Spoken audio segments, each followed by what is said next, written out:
Bourbon, Broncos, and No BS.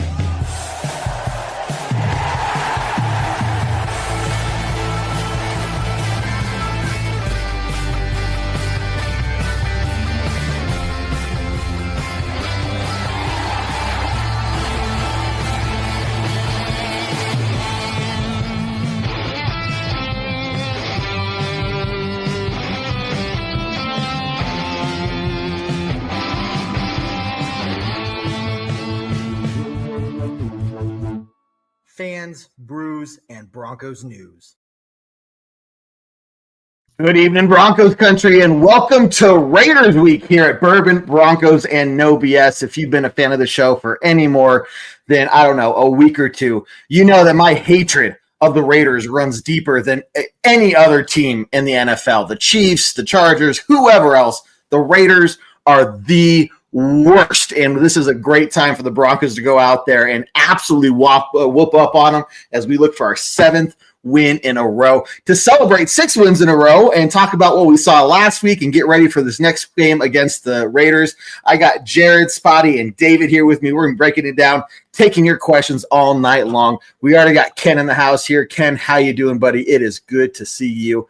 We're going to talk about the math that Ken did and sent over to us. He was pretty spot on last week, so we're going to see if he holds. Yeah, Spotty. Yeah, there's some math that he's doing that is kind of scary good. So we're going to look at that. But guys, post your questions, post your comments. Let's start talking about it. Broncos win at the buzzer with a field goal there to take it home 18-15. Jared, now you're back. Let's start with you. I'm just going to throw you into the deep end, man. Go for it. What are your thoughts? What did you see? How are you feeling? Yeah, good thing I can't swim, or else I wouldn't be in the Navy. No, 6 in a row. We decided that since I can't count on one hand anymore, I need to bust out old Reliable to figure out how many games 6 in a row is. Nope, so there we go. There we go. Yeah, I like the pause. Okay, yeah. Cool. I had to figure, math's hard. Ken does all our math for us. It's awesome that Houston game was definitely a close one, but we knew it was going to be a tough battle. We knew that defense was really good, and we'll get into that here in a little bit. But at 6 in a row, you can't be mad about a 7-2 team right now. Like, that's really what it comes down to. And there's just so much upside to this team that we can go into. And, we'll get into it with Spotty. I'm so happy that I'm back and Spotty's back this week. We can actually go into it. I love it. Spotty, over to you. How you feeling, man? You say I can't be mad at a 7-2. I'd be a lot less mad at a 9-0 team. I think that's true. Okay. I think we got all of our karma points back from losing on last-second field goals to both the Colts and the Chargers by beating the Jets and the Texans on last field goal. So that means that we've got to win the rest of these games, I think. I don't know how many teams can say that they lost in the last seconds at 2 games and then won 2 games in the last 6 seconds. So, yes, I'm not mad at 7-2, especially going into a short week to the Raiders, but I can still nitpick. Okay. Yeah. Agreed. David, what are you thinking, buddy? Man, it's a gritty team, guys. They're a gritty team. It's, I don't want to, I'm going to blow a lot of sunshine and smoke up your asses during the show tonight, guys. I just want to be upfront with you. I know, right? Mr. Pessimism over here is going to be. I don't like this. I feel uncomfortable. I'm not used to change. We switch places to 2 Davids. No, it's going to be great. Obviously, there's things to work on. Like, there's still problems. Sometimes the offense. Yeah, but it's oof. Anyway, we'll get into all of it. I'm so excited to have this team where it's like, man, every single week they seem to find a different way to hang in a game, to win a game most times, 7 out of 9 times so far, to have a different player show up in a different moment, and then at the same time to have a heroic Courtland Sutton catch be the difference between victory and defeat. It's just really, really cool to see. Really cool to see these young players on offense starting to take big strides in the middle of the season. And yeah, I'm trajectory up. Yeah, Love it. You know, I love seeing David go from dead inside David on the losing seasons to what was it, sunshine, and what else are you blowing? Sunshine and smoke. Sunshine and smoke. Sunshine and smoke. Okay, Fun all right. Well, concept. I'm ready for it. Fun Yeah. kind of stuff. I'm going to say that this is an official turning point for the Broncos. Like, this is going to be marked in Broncos history right here. When David went from doom and gloom to happy, blowing smoke, all that happy stuff, right? That's for real. I'm just saying. It's that hasn't happened here before. This is a first. 10 years in. I'm just saying. Truthfully, they had me back when they brought back the royal blue helmets in the throwbacks. That's when they had me again, and yeah, and the record speaks for itself, Jared. The playoffs, 1 year playoffs, second year looking good so far, with the throwback uniform in place. I don't know. Yes, it is 100% the uniform that did that. I'm new here. Mm-hmm. In the 10 years of the team, the 10 years of the podcast, is this the best record we've had? Certainly the best starting record. Yeah. Yes. Yeah. Mm-hmm. Yeah. The last time the Broncos were 7-2 was the Super Bowl season, where we started. I think we started 7-0 and then went 7-2 after that. So yeah, I'm going with this. Ever since we brought Spotty on, we made playoffs 1 year, and then we're 7-2 this year. So I'm more leaning towards the fact that Spotty's been on Orange Weekly than it's because of the throwback uniforms. That's fair. Okay. Well, hey, let's get some of these comments, guys, and start breaking it down. This Texans game last week. What better place to start than the defense? And you're talking about this was the 4th time this season, guys. Out of 9 games, the Broncos have not allowed a single touchdown. 4 times. I couldn't believe that number when I heard it. But you go back, these teams are getting close, right? Goal line stands. This defense knows how to stop when they get into the red zone, how to tighten up and totally shut everything down. Even with Pat Surtain out last week, we were able to hold our own. Riley Moss, no pass interference penalties, all that kind of stuff. Guys, this defense is just absolutely on fire. Jared, what are you going to say? The Riley Moss hate is real. I don't understand it. Yeah, I know. Pass interference penalties he's getting aren't exactly like, oh my God, he's way out of position and he's not making the plays. He's in position, and because he's in position, they throw back shoulder and he's getting a penalty. But yeah, I don't want to give any hate on Riley Moss. Both the corners, stood their own in that game, and hats off to them. White boy Ricky, that's what they call him in the locker room. I'm all for it, man. This guy, I love him. You know who loves him? 𝐂𝐫𝐸𝐿. He got us Riley Moss jersey. And if someone like 𝐂𝐫𝐸𝐿 asks for a signed Riley Moss jersey, you're not some bum, okay? Yeah.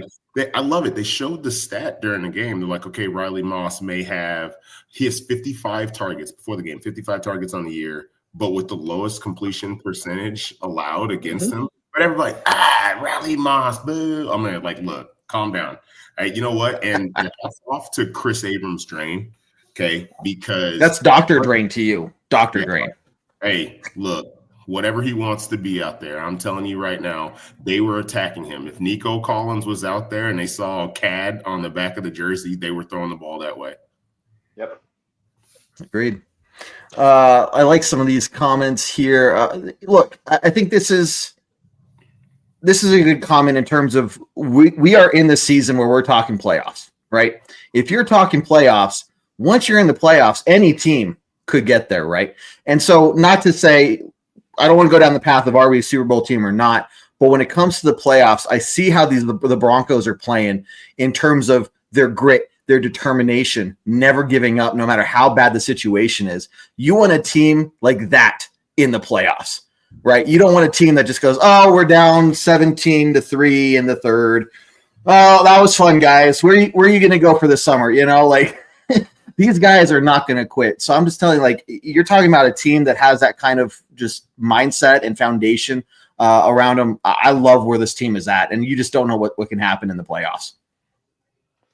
Yeah, I think a lot of this is going to come. Oh, go ahead, Dave. Yeah, you have to.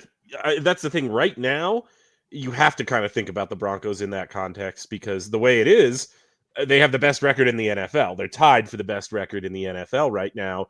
going into week 10, which is not exactly like early in the season anymore. So yeah, you can at least think of them in the context, Jared, of, well, this is a team that has a really good record and so is on track to play the best teams in the NFL when they reach the playoffs. Now, what's that going to look like once you hit the fan, so to speak? Yeah, for me, the big thing is the way we're watching Broncos football right now.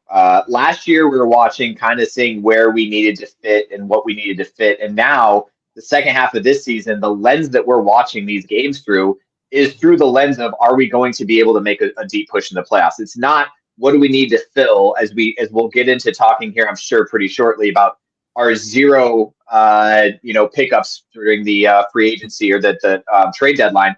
But like, every year for the 10 years of this podcast, we've been at the point of like, we need a tight end, we need a linebacker, we need a pass rusher, right? We have these lists of people, and for the first 9 years, it was, we need a quarterback, right? And so now we're not looking at these games, we're not watching these games this lens of like, well, what do we need to be that next level? We're now looking at, do we have the guys? Are they going to be able to beat the good teams? And now, as we come up to the rest of our season, we can watch these games with that lens, as opposed to the lens of like, okay, what do we need to do? Why is this going wrong? And which I'm absolutely here for, and I love.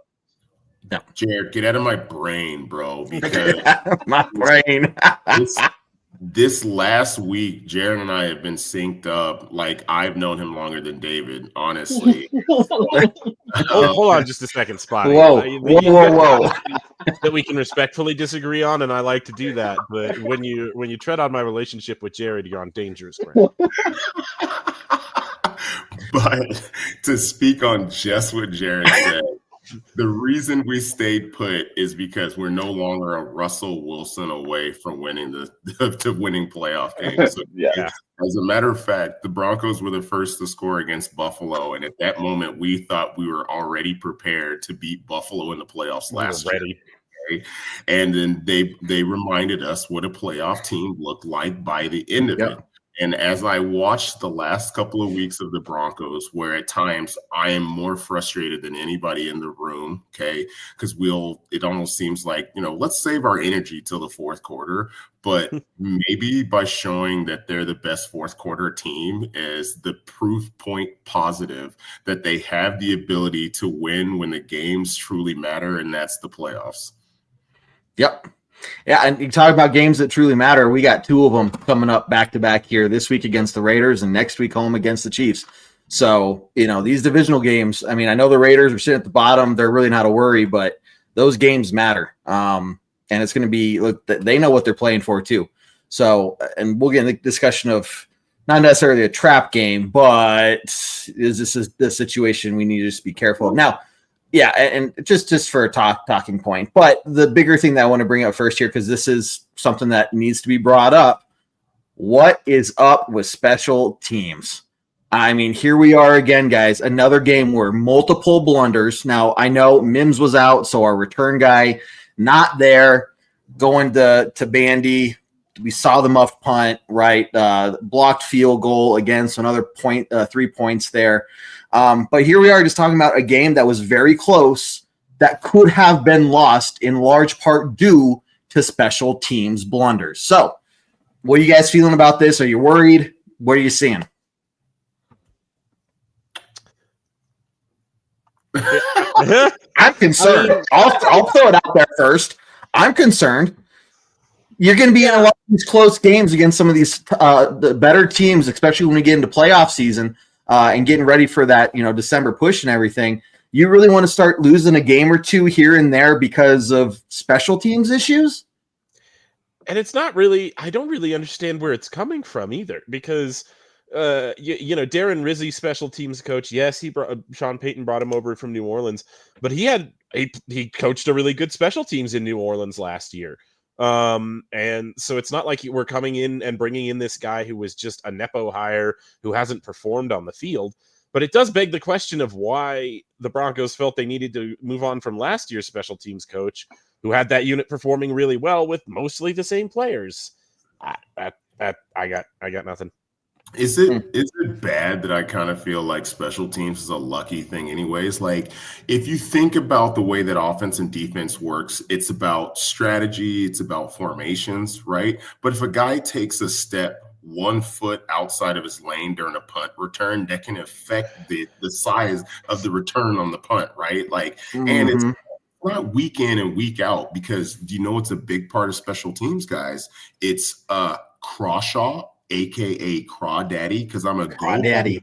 I'm gonna tell you, if you really think about the way that this is, we can't talk about it. I've already said this. Rookie of the year should be Crawshaw. The man can a 70-yard punt on 80 Sunday. air yards. 80 air yards on that punt. Okay. It was. And remember how we were worried about him coming into the season? Like, literally, he looked terrible. He looked so bad. He looked so bad in preseason, and just like from week one. That's special teams. You got to remember that. And Will Lutz is kicking down field goals too. That's also special teams. So yes, does it suck because there's been some more returns than normal? Right. And special teams is one of those things where 95% of the time you're not going to talk about them because they're doing their job. Then when they make a couple mistakes, we're here on the show talking about special teams, going, what's going on? And it's, it's so hard because you're right. These guys, you have to be a perfectionist, in terms of special teams. It's all about execution. So it sucks to see in these close games. You go back to last year. Yeah, it was only 2 games, but they were both divisional games. And those 2 games at the end of the year, that could have really helped us, right? So it's a concern. Yeah. Well, and I mean, I just want to ask a question because, I saw this last week's game. Obviously, I saw the Dallas game. I think I saw us lose to the Chargers. And really, as I'm watching these games, special teams doesn't seem, I mean, against we're just singing the praise of Crawdaddy and Big Nuts Lutz and all these guys like playing special teams against the Cowboys. And now all of a sudden he has one muff punt, a dude that we pulled up from the practice squad 2 days before has a muff punt, and everyone's saying, and a blocked field goal, and everyone's saying like special teams is a problem. Like, I don't know. I feel like we're kind of overreacting. Maybe it's overreaction Monday style. Like, I think we're overreacting because I don't feel like this has been an ongoing thing unless I'm missing something. Did I miss something that our special teams just haven't gotten together all year, and all of a sudden we're like, whoa, this is a big problem? We're used to complaining, Jared. We need that might be it. And but honestly, like we talked about that on last night's show. Like a lot of Broncos fans out there bitching. Ken was like, why are so many people bitching? Right. And I get it. Right. Maybe it is just we've done nothing but complain for 10 years that now we're just used to that. I don't know. But here's, hey, DeAndre, yes, they can. They did against the Cowboys.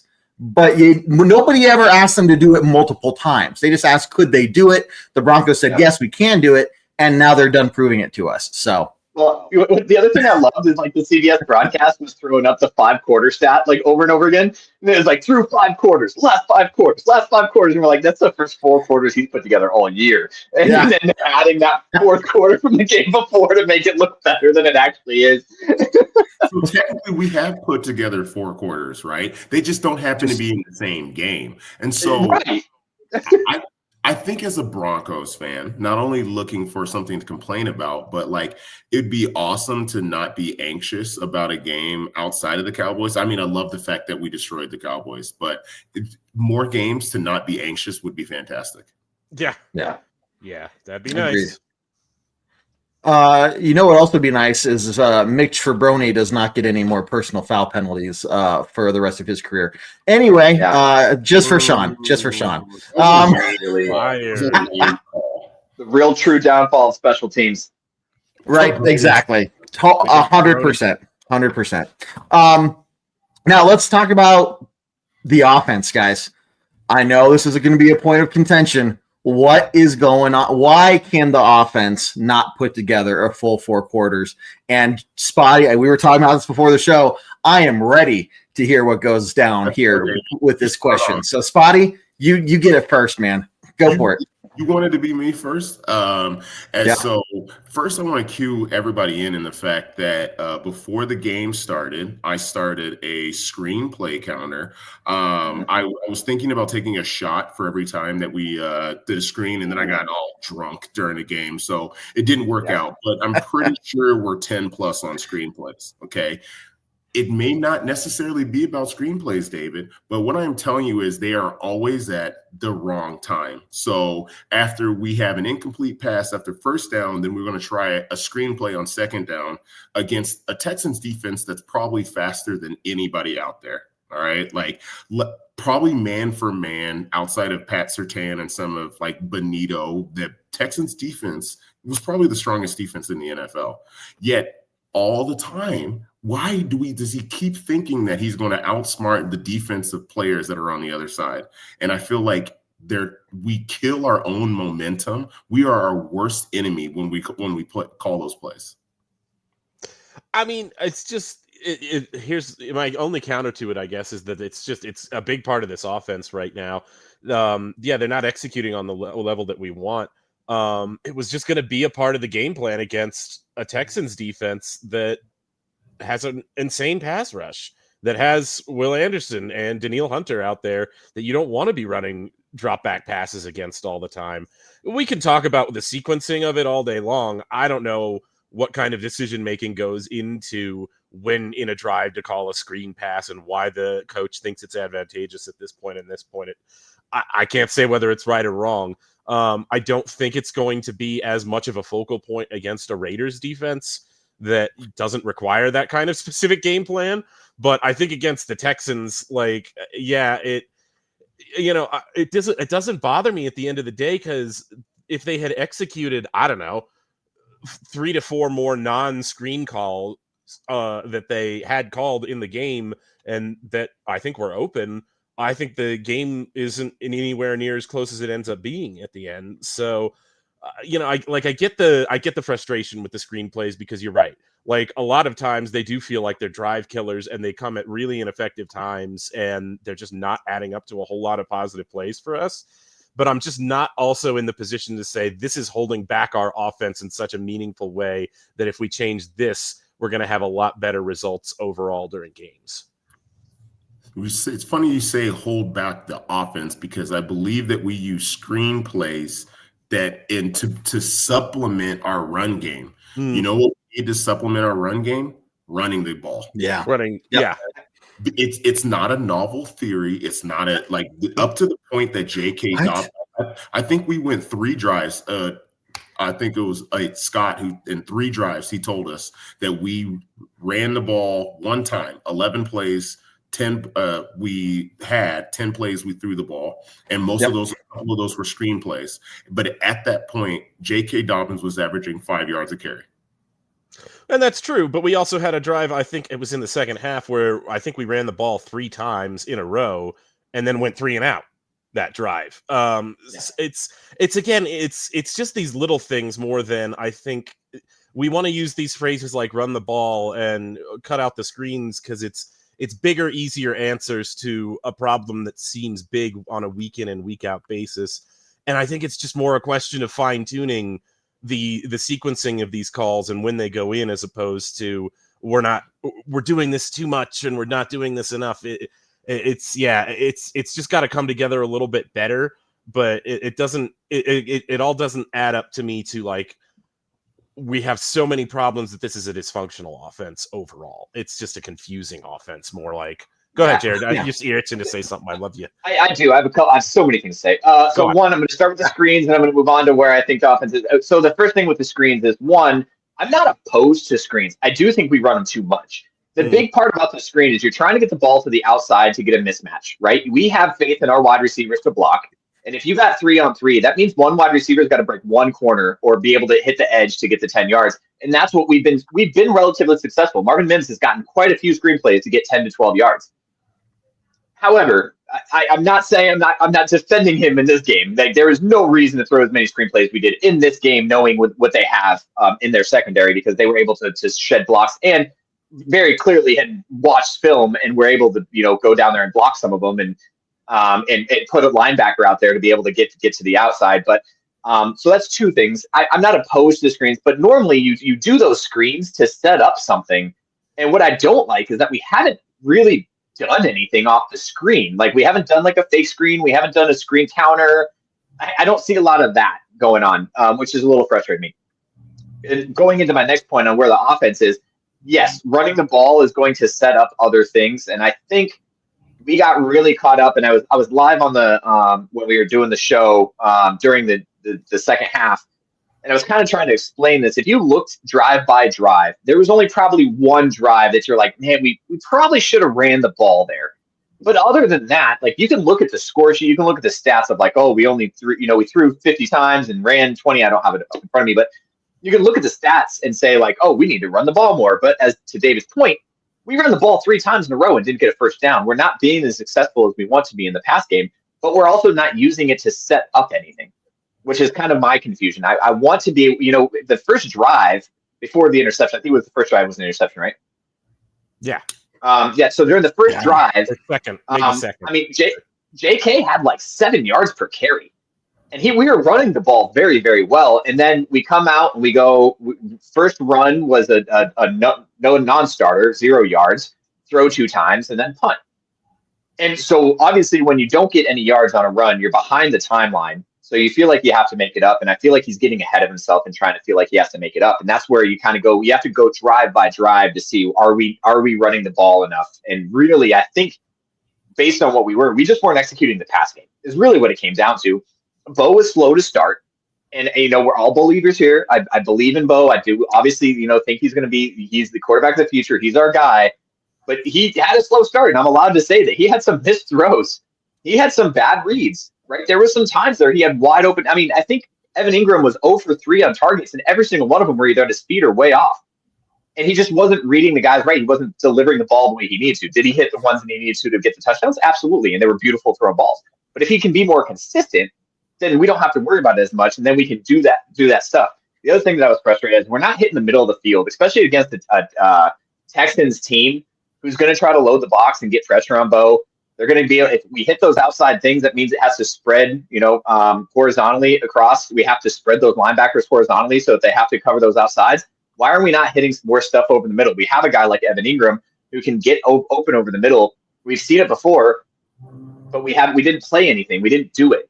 And so that's the one part of our game. I think we're running these things, but we're not setting up to the next level. We're just kind of running things that looks at random as opposed to running something to set up for something else later on down the game line. I think the common thread through all of this is the offense is close. Right? Nobody's sitting here saying these guys they're way out to lunch. They're not on the same page, right? Like this offense is 2 or 3 years away from being competitive. Like that's not the case. We see that they can be incredibly competitive when the pressure time starts, right? It's just a matter of trying to get that magic going a little sooner in the game. Ideally at the beginning of it, but beggars can't be choosers right now. Either way, honestly, the point here is when you have a quarterback like Bo Nix, who halfway through his second year, we can all look at him and say, we trust this guy to be clutch in those big time situations. Yeah, man, I can't complain about that. Like he's going to continue to develop and grow from here. And it's going to get better. It's not like this is the best he's ever going to get.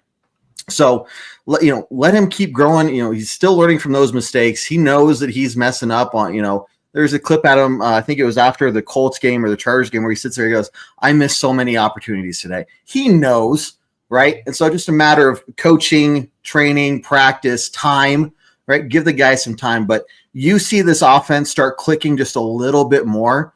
These games aren't going to be close, guys, because the defense, what we've seen week in and week out, especially since week 3, is they will show up to play. And it doesn't matter if Pat Surtain is out. That was not a huge morale, killer for these guys. They went out there and they still played lights out football. So this team is in a really good position halfway through the season. And, we could sit here and say, it'd be better for their 9-0. And yeah, it would be. But to be 7-2, man, I can't complain. We should also, I think we have to at least acknowledge the fact that Houston has a good defense. Yeah, they have a really good defense. that plays a lot of zone coverage really effectively, which is, Bo Nix and most young quarterbacks have a tougher time playing against zone coverage than they do man. The Texans do it really well, and they have a killer pass rush. It felt like to me, guys, the game plan is, and this is my last word on this game as we get ready to move on, but it really felt like the game plan for Sean Payton was, don't test this defense where they're dangerous the most. Test them where you think you can beat them with your guys against their guys. Take a few deep shots down the field, because those are volatile plays that you can probably win one-on-one at least a couple of times during the game, and see if that gets you enough with the good defense that you have. We can quibble about it because it was only 18-15, but I don't know. It worked. It worked. Absolutely.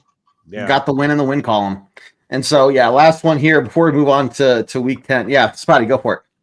No, I was just saying, it's the tally is all that matters, right? Yeah. Like, we're looking for something, because if there's no room for improvement or areas that we can improve, that means we've already reached the highest of level. But if we know that there are areas that the team can be better, that means the team can successfully play against the top echelon of teams. Yeah. Yep. Agreed. For sure. And so to Roy's comment here, are Bo and Sean on the same page? I'm going to say yes, but when Bo's calling plays at the line of scrimmage and he's changing it up, like at that point, it's based off of him, his experience, what he's seeing on the field to decide what to do in that moment, right? So again, if he is, I'm just saying, if he is calling the wrong thing, which I don't think he is, that's just something else that you can only get better with during experience. Do you think Peyton Manning, his first year or two that he went out there, was this field general that like could see the defense perfectly like he was at the end of his career? No, there was a development process there, right? So give the guy some time. Like 25 interceptions in his rookie year. Yeah. Record for. I didn't want to bring that up, because I know Peyton listens. So I wanted to be respectful. So friend of the show. I also want to clear the air on this. Like, he's not changing the play to something that Sean Payton didn't call. Right, exactly. Like, he's in his headset in the huddle. They're calling two plays. One's probably against his zone, one's against a man, or they're counting the box. Those are the two options. He's going to go in there with either a box audible or a coverage audible to count out of something that they want to run. And when he changed the play, it's basically based on what they've practiced. He's going to go up there and see the lineup, and he's going to be like, yeah, this isn't going to work against what they're showing, so I need to adjust to the second play. So I want to Peyton Manning, however, this is why I don't want to compare him to Peyton Manning, because Peyton Manning, when he came to Denver, he was calling whatever he wanted. Like, he did not have three audibles. He just would call like whatever he wanted when he got to the line, and that's what shows he was a quarterback in this league, a very successful quarterback in this league for so long, that he could do that. He knew what he was looking at. He could call whatever he wanted. But Bo Nix is not at that level. He's just calling, his audible. Like, hey, I want you to run this. If it doesn't look favorable from the defense, adjust to this. Yeah. Either way, guys, some learning time, whatever. I like where Bo is at, and it's perfect to head on into week 10 here against the Raiders. So before we officially move over to week 10, it is halftime here at Bourbon Broncos and OBS. Let's go through all the announcements. The other guys are going to stretch. They're going to get their orange slices, maybe some Rice Krispie treats. I don't know. It depends on what they got for the day. However, I got a lot of talking to you to do. So we're going to start it with this show every Tuesday night at 7 p.m. Mountain Time. We are live covering the last week's game and then moving on into this next week's game. On game day, or before that, you can make sure you check out the pregame podcast. These guys are recording it right after the show tonight, so they're on double duty. And that'll be up there tomorrow for you guys to listen to on iTunes, Spotify, Google Play, Stitcher. And make sure you check out those places and subscribe and follow us there as well. Game day, 1 hour before kickoff, we are live with the Tailgate Talk Show, and we're live at halftime as well for every single Broncos game. The one thing that we're starting to do differently here at Bourbon Broncos and OBS is we're doing one live away game a month. So we started with the Jets game this last weekend. We covered the Texans game. I was really hoping it'd be a little bit of an easier, kind of relaxed. I don't know why I thought that. However, this next one we'll be doing is December 7th against the Raiders when we're out there in Vegas. So The next full game coverage will be for the Raiders game. Stand by for more information on that, but we'll start 1 hour before kickoff like we always do. And then for the post-game show, you can check that out every Monday night at 8 p.m. Mountain Time to include this next week. Even though the game's Thursday, we'll do the post-game on Monday night at 8 p.m. Mountain Time. And then if you want an easy way to find out where all of this content is, you don't want to go hunting around for it, head on over to the website, broncosandbourbon.com. Sign up for free right now. Really easy way to just find the latest shows, the latest videos that go out on YouTube and Facebook and everything, the latest podcast episodes. Adam is doing a ton of writing of articles over there on the website and some really good stuff that you guys can go check out and comment on and everything like that. So it is free to sign up right now. We're going to introduce membership tiers next season is the goal. But if you sign up for free right now, you're going to be upgraded for free to the next level membership tier when that's introduced. So this is definitely the time to go over there and sign up. And then lastly, guys, we're sitting at 7 wins on the season. That means as part of our 10th anniversary celebration here, I've said that when and if the Broncos hit 10 wins, we'll be giving away 3 Bo Nix jerseys, and we are getting awfully close to that point. This next week we could be sitting at 8 wins. So stick around. More information coming up on that, on how you can win one of those 3 jerseys. And it's going to be a good time. Okay. With that all being said, we are on to week 10, guys. It is Raiders week officially here. Thursday night football, short week. The guys are a little banged up right now. We can definitely talk about some of the injuries on the injury report. Things may be getting a little better, but also we're looking at maybe missing some guys as well. So, Jared, let's start with you, man. You were looking up some concussion procedures or rules before the game. So, obviously, the big one is Marvin Mims. Looks like he was limited in practice today. Did not practice on Monday. But what are you seeing with the rules on that? Can he come back? Are we thinking he might? Or is this just, it's the Raiders, we should be okay without you. Let's just give you 1 more week to recover. I mean, it really depends on how the coaches are feeling, and it might just come down to, like, let's give you another week. But right now, he was limited in practice today, which is good, meaning he can full practice tomorrow. The problem is the full practice needs to be a contact practice, and I don't think they're going to do a full contact practice tomorrow. It depends on what they're feeling like. And then he can come back in the game. It all depends on the private doctor that was assigned by the NFL to take a look at him as he's doing the practices. We've heard nothing out of Joe Valley or out of the Broncos saying that he's not looking okay as far as today's practice goes. So there's still a chance. And I know this isn't like very definitive, but yes, there's a chance he comes back and plays. The big part's going to come down to the coaching staff and that doctor on whether or not it's even worth him coming back for this Raiders game. And I think based on what we talked about in the special teams, I think that alone, even if he comes back and just plays punt return, that might be worth it. Just come back in a limited capacity. David, Spotty, what do you think, man? I mean, it would really, obviously be a great thing to have Mims back with what we saw from Bandy on special teams this last week. Other than that, though, I don't know, man. It feels like I don't think it's a trap game. I think this is, the Broncos are still looking at the Raiders and being like, this is a team with Geno Smith. This is a team with a bunch of names and their coaching staff. But man, I think this sets up real well for the Broncos. I don't know. Even with Pat Surtain out, the Raiders traded Jakobi Meyers today. I think we're in a good spot. And so, Spot, I mean, the only reason I would even mention it being a trap game, and I don't like that term, especially here in this situation, but when it's a divisional game, the other team is just going to bring everything. And the Broncos right now, with where we're sitting, we got a target painted on our back. So teams know that they better play up and get ready for it. Otherwise, they don't stand a chance. So I think I used trap game already this year, so I can't say trap game. Once a year. I mean, there really only is a trap game once a year, and I said it against the Jets, which we were close on that. I'm actually a little excited with the way that the Raiders played on Sunday against the Jaguars, because I 100% think they blew their load in that particular game too. So I think the Raiders thought that they were going to get their what that particular loss for them. They were like, you know what, we played hard though, guys, and so And on a yeah, exactly. Like on a short week, they are in an unfortunate situation. If we would give them a full week to prepare, we might be having a different conversation. But I don't believe that their team is ready for the energy that the Broncos have been bringing for the last 3 weeks. Like, forget it. I mean, the Jaguars came back against them in the fourth quarter, and the Jaguars offense at this point might be defined as below average in the NFL. That's probably a team we're not going to even be talking about in a couple of weeks.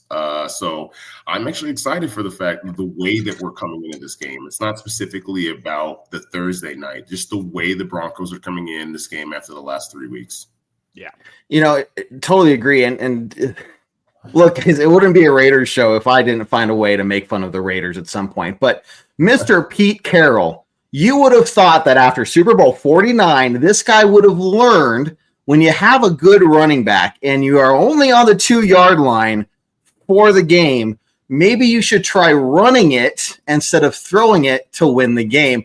He went back to his old playbook, tried to call the pass there to try to get the 2-point conversion to win in overtime, and they failed. So I just find it ironic that here we are, Pete Carroll is still not using his running backs to try and get him, sealing him a win there. But the Raiders are just special. Senior citizen. Yeah, you got me. It's time to have another rant, like last week's Texans offensive line rant, because it's the same thing that happened for you. The same thing that happened to the Raiders this offseason, guys. The Raiders, that's you. The Raiders brought on this quote unquote all-star coaching staff that everybody was supposed to love. Everybody loved, Chip Kelly as the offensive coordinator. Well, he's good now. He figured out how to do his scheme at Ohio State, so he can come back to the NFL and play ball here. And Pete Carroll, he's so energetic. He's 78 years old, but look at him. He loves to push the guys around in the offensive line at practice. Look at how spry he is. Like I said to the guys earlier in the group chat, that's literally only something you say about somebody who's super old. I'm sorry, I don't know what you saw on the field from Pete Carroll the last time that he was coaching that made you think, yeah, this is a guy with fresh ideas. This is a guy who's going to come in and turn a football team around. You found a name. It's to me, it's the same thing as the people who were arguing a couple of years ago. Oh, you've got to give Bill Belichick a job in the NFL. He's Bill Belichick. Well, look at how that's working out for North Carolina. Like, a name does not equal all right, all right, that's enough. The rant's over. I appreciate it though, and that's why I gave you the big stage, because that was good, man. Thank you. Well, Jared or Spotty, can you follow that up? You managed to throw shade at like 4 different head coaches in the NFL in one rant. They all deserved it. It was brilliant. And they all deserved it. I defy you to point to me where I am incorrect. I'll wait. That's it, David. I'm giving you a pay raise to make sure that somebody doesn't try to poach you off of our squad here. So 10% sound okay? 10% from what you're currently making from me? Absolutely. Yeah, we'll talk. Mm-hmm. Cool. Which is 0. All your people. I think a big part about this whole thing, though, is the short week, right? And it was the same thing with the London game, right? That game should have kind of been a little bit easier than it wasn't, but with the travel and everything. And now we have a short week against the Raiders, a little bit banged up, but not terribly. Right? I think we were looking at the injury report earlier. Riley Moss is back to practice, which is good. That was a big one that would have been real rough to be out on. Nate Atkins was out last week. Pastor Tan, we know, is going to be without. Will Lutz was on it with an illness. He'll be back. He'll be good to go. Brandon Jones was questionable. I think he was I don't know if he was full practice or limited today, but it looks like he might be back ready to play again too. But I mean, ultimately, we're coming in pretty good. Yeah, they traded away 𝐂𝐫𝐬𝐿, so their number 1 receiver is Trey Tucker, 3rd-year guy at Cincinnati. And it's funny you talked about the oldness of the coaches. I was looking at their other wide receivers. I mean, obviously, other than Brock Bowers, right, who's the guy we're going to have to stop in this game. That's really what it's going to come down to from the offensive side. You stop Bowers. Jonty is definitely a threat if you let him be, but I have faith in our defensive run game. I think our defense is our front seven is going to be able to stop him, at least hold him back. But then have Tyler Lockett, who I'm surprised isn't retired, and Philip Dorsett, who again surprised isn't retired. Plays for them? Yeah. And then Trey Tucker. Those are their top receivers on the team right now without Jacoby Myers. So like I'm not too worried about the outside guys. I think our corners are going to be able to cover that based on the way they covered in against Houston. I think that we'll be okay there. It's going to be the front seven, and that's really what's going to come down to. I think our defense is going to have an easy day with these guys. I think we get another couple sacks. I don't think our offensive line has been holding up very well. With Geno Smith, he's not as spry as he used to be. He's not getting out of the pocket as much as he used to. So I think defensively we're good. The big question on my mind is the offense going to be able to hold back Max Crosby? Because we have not been able to do it in the how many years that we've been playing him since he come in the league. And so I think he's got at least 2 to 3 sacks every single time he plays us. So we need to be able to make sure we know where he's on the field. And other than that, we just got to play our game. If we go into this game and just kind of play Denver Bronco football, hard-nosed, get into it, I don't think this game's a question. But it's the Raiders. They're going to play us hard. It happens every year, no matter how good or bad either one of us are. It's going to be a tough sledding game. So let's not freak out in the first half when we're like, what are we doing? I think that this game is going to come Jared, I will be there, and I will be screaming throughout the first half, I'm sure, and cursing, and then worrying about the kids around me, as I'm cursing. So no, I will not be calm. I don't care what you say. Okay. All right. Well, that is your prerogative. You know what I just realized? We've done a disservice to a Denver Bronco because we haven't met him during this whole entire talk. I got a couple of names. Who are you thinking? No, it's one name. You can barely read what the name is on the back of his jersey because his hair's too long. So there's a big difference on this Broncos defense, and even when it comes to dollars, and that's 𝐂𝐫𝐤 Hufanga. And I'm telling you what. Okay, the man was everywhere on Sunday. Yeah, everywhere. Yes, Dalton Schultz, he had his yards. Dalton Schultz had his yards, but I'm telling you what, every time he had the ball, he paid for it. Brock Bowers is also going to have a similar situation rolling into 𝐂𝐿𝐤 Hufanga. The man, he must have some kind of mystic powers to end up on one side and then potentially almost end up with an interception on the other side. He's working that, and it's an addition to this team. And even Dre Greenlaw, which they combined for a goal line tackle on the fullback during this last game, that I'm not terribly afraid of the Raiders offense, and that sucks because there probably should be some part of me that's like they're going to do some voodoo, try to sacrifice a couple of dolls so they can score some. See what the Chiefs do, like something, maybe offer special services to the refs to make sure that they're in this game.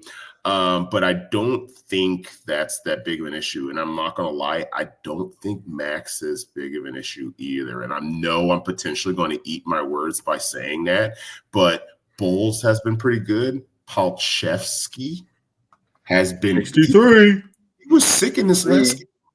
He was sick in this last game. And I'm not going to lie, it wasn't really an issue. I would say Will Anderson and Danielle Hunter as a combination, may be greater than what Max Crosby and whoever's on the other side of him could potentially do. Is there a person that's on the other side of Max Crosby? Somebody tell me that. It could be just player XYZ named John Smith or something like that. So is there a spot? I'm trying to look at a disadvantage the Broncos have in this game. There has to be a spot. There's point to it. It's the kicker or something. Maybe the punter. You want to run afoul of Crawdaddy? I don't know, man. At your own risk. At your own risk. Dude, Crawdaddy might thank you. I believe the Australian guys, they've got it in them. They got that dog. They have to be able to fight kangaroos. Kangaroos are mean, and they're everywhere in Australia, and you better be ready to go down. Yeah. You gotta fight a kangaroo, man. Right, exactly. So Crawshaw's ready. And in terms of Hua, this guy has been like this since week 1. I mean, from the very get-go, you've seen you don't really see him travel across the field. You see the play, you see where the ball's going, all of a sudden he's there. Right? You're just like, where did you come from? And I mean, technically, he did have an interception this last week for 0.75 seconds. before the ball was ripped out, but it was in there. He had it. But I mean, I was going to say, we were watching the game, right? And we were talking about how he was in the backfield 2 plays in a row. He's in the backfield and he's getting like tackles or he's there to make the stop. And then the next play, he's 30 yards downfield, almost getting an interception. Like, it seems like he's a ball magnet, and he's just his intellect for the game, just knowing where to be at the right time and knowing how to get there. It's just that has got to be the biggest. And if we look back on this, 10 years from now, over the last 20 years, probably the biggest offseason signing that the Broncos have had since. Man, you guys are going to kill me. TJ Ward. Maybe I don't even know. I think even before that. DeMarcus Ware? DeMarcus Ware is probably the person I was thinking. Yeah. Like TJ Ward was great, and 𝐂𝐫𝐻 was obviously awesome. But I think between all those and I do believe he's probably one of the best offseason signings we've had in the past 10 years. Yeah. And that's the thing, I'm not really hearing anybody else talk about him. I know I've become a huge fan of the guy, but it just seems like wherever any videos I see pulling up, they're talking about the defense, whatever, you're not really seeing anyone talk about number 9.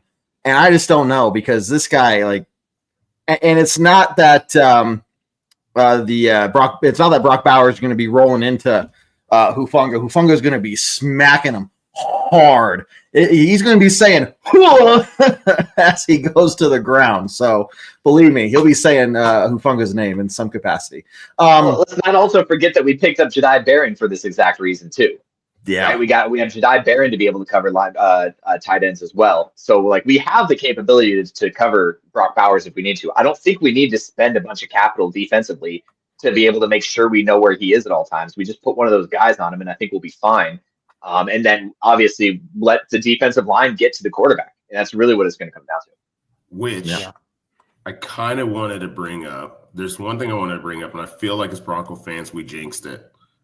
Because we were so ready to say Nick Benito's on track for the sack rate. Yeah. And I look, still huge Benito fan. Oh, yeah. It's not his fault. He's got the hands on the quarterback. He's gotten the quality rushes in there. He's just not converting. As he's double teamed. Well, that's it. That's exactly what's going to happen. When you can't lead the league at any point. Like after week 5, you can't lead the league in sacks without. I don't know how many times they showed a clip and it was Dalton Schultz chipping him on the outside. Every time. That helps any tackle in the league because prevent him from his speed. So because of that, I'm really proud of the way that Jonathan Cooper's been playing, because now Jonathan Cooper's caught him in sacks. Yeah, it's not something that we've even talked about as a team. Of course, we lead the league in sacks, and our sack differential is greater than any other team out there, maybe even potentially in league history. But as Cooper has seen the extra attention, Jonathan Cooper has stepped his game up. So the true two-headed snake, because of the way that they play, Cooper and Benito definitely play off each other. And shout out to you added Zach. Yeah, across the board, if you pull the extra guard and tackle to stop the 2 outside guys who are 8 sacks apiece or 9 sacks apiece, then you got guys like Malcolm Roach and Zach Allen and Franklin Myers. All 3 of those guys coming up the middle, going one-on-one against a center or a guard, possibly if the guard's not being pulled to go to block the outside guy. It's just an amazing front line. Yeah, Zach Allen has a sack 2 weeks in a row, I think. And now he's one of 7 players who has 5 sacks in each of the last 4 years. So yeah, it's everybody's getting theirs, and Benito is getting close, but everybody else gets to eat now because he's taking a little bit more of the heat. Allen's pressure rate is silly. If you he's on track with some wild. I think he has more. I think he has the most QB hits of anybody in the league right now. Yeah. Like anybody, yeah. Mm-hmm. I know he has the most pressures. His most pressures in the league. Yeah. The numbers that the Broncos are seeing across the board, especially defensively, are crazy amazing. The one thing, and we didn't have time to talk about it tonight. Maybe you guys cover it on the pregame podcast. Turnovers. I'm hoping that this is the game we get 3 or 4 turnovers just to break open the dam and get passes, because we can start getting some That's the one thing, guys. This defense finds a way to start getting just a couple turnovers a game. I mean, that's really the only thing you could even think about talking about this defense in terms of where there may be weekend. But I'm just excited to see how these guys go out there and play. They're feeling good. They're confident. And we're getting to the second half of the season. They have got to be excited at this point. Really seeing that, as somebody said earlier in the comments, the Broncos, and I think the Broncos control their own destiny. And I think at this point they know that too. This is the first time since Super Bowl 50 the Broncos have been in the driver's seat for where they end up. And I hope they're ready for it because it's going to happen fast. So that being said, guys, we're going to do some closing thoughts here in just a quick second. But first, remember, all the different content we have for you guys can be found at broncosandbourbon.com. Go sign up for free. Check out the articles, the videos, the podcasts, the shows. All that stuff is over there for you guys. It is still being built out, so some of the functionality isn't completely there. In like the fan zone section, don't worry. We will work on it. I will work on it eventually, probably during the off season. And just forgive me. I don't know what I'm doing. So we're making it work. Either way, the website itself is functional. Go sign up and check out all the stuff we have for you guys. Check out the pregame podcast. That'll come out tomorrow after these guys recorded tonight. And then game day, 1 hour before kickoff, we're live. And halftime, we're live as well. Get ready for it, guys. It is Raiders week, and it is time to get hyped. So let's go around the room. Spotty, we'll start with you, man. Some closing thoughts as the Broncos look to get to their 7th win in a row and advance to 8-2. What you think, buddy?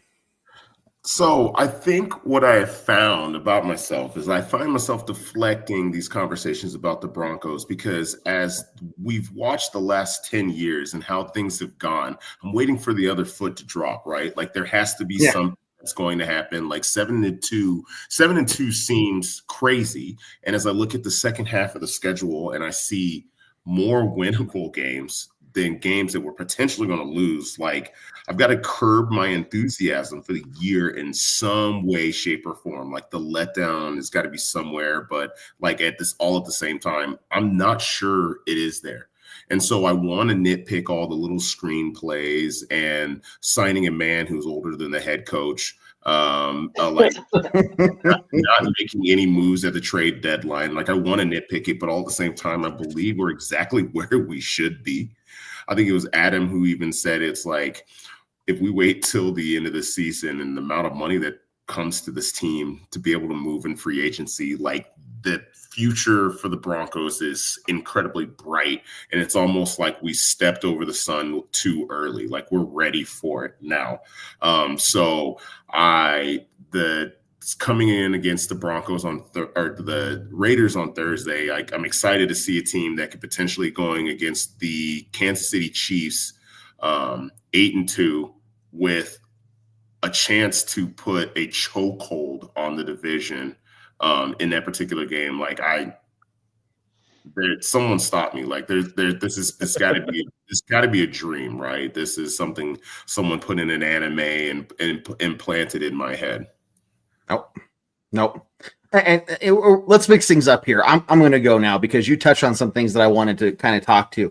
It goes back to this feeling that you're talking about. You're waiting for the other shoe to drop. And I think that goes back to, I talked about the starting last year in the Browns game when that game was so back and forth. And the energy in that stadium was so crazy because you saw Broncos did something amazing. People were like, yes, we love Bo. We believe this is fantastic. And as soon as the Browns came back with another play down the field or whatever, everyone went silent, basically, oh, yeah, no, this is what we expect. Like, here's the other shoe that's dropping, right? And maybe that's where some of this complaining, and not just critiquing, but complaining of the Broncos is coming from, is people maybe preparing themselves for when the other shoe does drop to go, see, I told you all along that this wasn't sustainable. I told you that Bo Nix wasn't the guy. Maybe it's some posturing there. But I think at some point we have to get past, and I know I'm guilty of this too, we have to get past the last 10 years or the last 10 years. This is a new head coach, new quarterback, new system, new culture,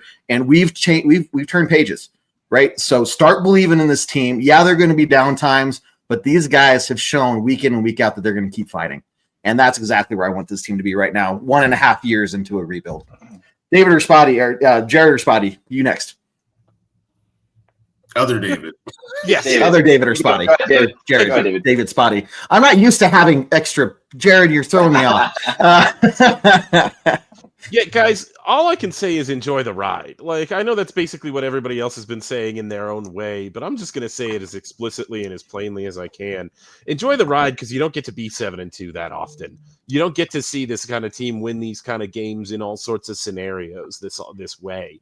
It may not be exactly the way you want at all times, but this is what winning seasons are like. Like, every team that ever plays and has a really good record during the season is going to say to their other fellow fans, like, oh man, we got to clean this up. Oh, this part of the team doesn't look good. When you're winning games, you're winning games. And so take it, enjoy it. You're going to see the Denver Broncos in the playoffs again this year, barring something crazy happening.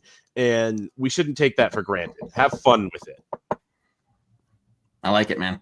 And I like how you didn't say let's ride, you said enjoy the ride. So it's like you were close. You were close. I'm just Jared. I still have that shirt you sent me, and I should burn it. Let's get going.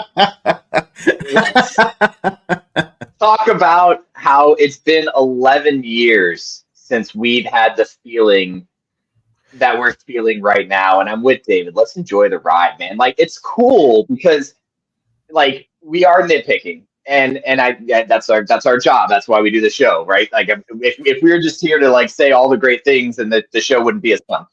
But I do believe that there's a level here that's just exciting for Broncos football, and we deserve the crap out of this as fans.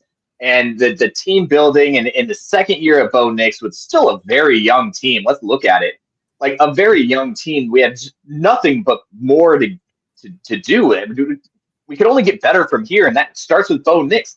Like, I can pick at Bo Nix all I want, but every time we pick at Bo Nix, since the day he started day one last year to now, he has gotten better, and he's fixed those things. And now we're just going to watch this ride the entire time. And I'm just going to say ride over and over for Kev. We're going to fix this as we go forward and just enjoy it. Like, it's really cool. It's been 11 years since we've been able to have the feeling of like, we're going to make the playoffs. It's halfway through the season, and we already know we're going to make the playoffs. Now it's what seed are we going to get? So, like, let's figure it out, and let's play the game. And, we have a Thursday night game, which is going to be a lot of fun to watch against the Raiders. I'd love to take the Raiders twice this year. I'd love to take Kansas City twice this year. Unfortunately, we already lost once to the Chargers, but not again. Chargers the second time we play them. Like, let's win the AFC West for the first time in 10 years. Like, I think that's a huge thing. The fact that we're number 2 in the AFC is huge. Let's just enjoy it. You're talking about a home game, a wild card weekend. You're talking about being the number 2 seed, playing the number 7 seed. You're talking about being this far away from getting a bye week, going into the playoffs. This is great, guys. This is fantastic. So I am super excited for the second half of the season. Jared, Spotty, David, I'm so excited to share it with you guys. Appreciate all your guys' help today. You guys had some great insights, as always, some good laughs and good times. To everybody in the comments, again, Jose, Sean, Ken, Mike, I can't name you all. As always, I'm going to run out of time if I do. Sean, you guys are fantastic. I appreciate you guys tuning in, as always. And you keep tuning in, we'll keep doing it. So maybe we're in for another solid 10 years. I don't know. We'll see. Probably. Anyway, guys, appreciate all your support and everything. You guys have a good rest of your night. I know we've been talking for a long time, and these guys have another good bit of talking to do. So I'm going to end this show, as we always do, on a very strong Go Broncos. Go Broncos. Take care, guys. We will see you later. Do what I like, yeah, I do what I like, yeah, I do what I like. Sip and go, sip is right, and I go with the flow.